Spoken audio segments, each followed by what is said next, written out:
হাসিনাকে আর রাজনীতি করতে দেওয়া হবে না। এমনই এক মন্তব্য করেছেন বিএনপির যুগ্ম মহাসচিব শহীদউদ্দিন চৌধুরী অ্যানি। লক্ষ্মীপুরের চন্দ্রগঞ্জে ৫ আগস্ট ক্ষমতাচ্যুত প্রধানমন্ত্রী শেখ হাসিনার পালিয়ে যাওয়ার বর্ষপূর্তিতে আয়োজিত বিজয় র্যালিতে এমনই কথা বলেছেন বিএনপির এই সিনিয়র নেতা। সংবাদ মাধ্যমের বরাতে জানা যায়, শহীদউদ্দিন চৌধুরী অ্যানি সরাসরি বলেন, ২০০ বছর লাগলেও শেখ হাসিনার বিচার করতেই হবে। আর শুধু বিচার নয়, বাংলাদেশে ফ্যাসিবাদের আর কোনো স্থান থাকবে না। শেখ হাসিনার রাজনীতিতে ফেরার পথ চিরতরে বন্ধ করা হবে।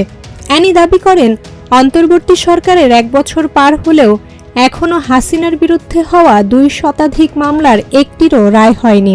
তার মতে অন্তত ২টা মামলার রায় হলেই মানুষ বিচার ব্যবস্থার ওপর আস্থা পেত।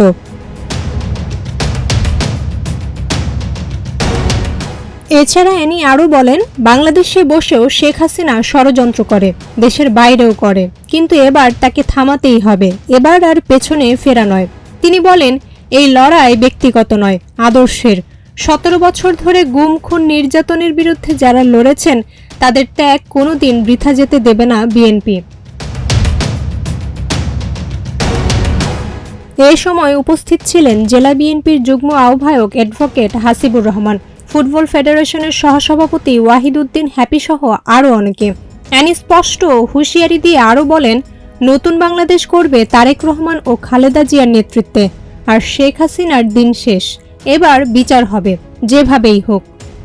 জান্নাতুল মাওয়া, প্রজন্ম ২৪।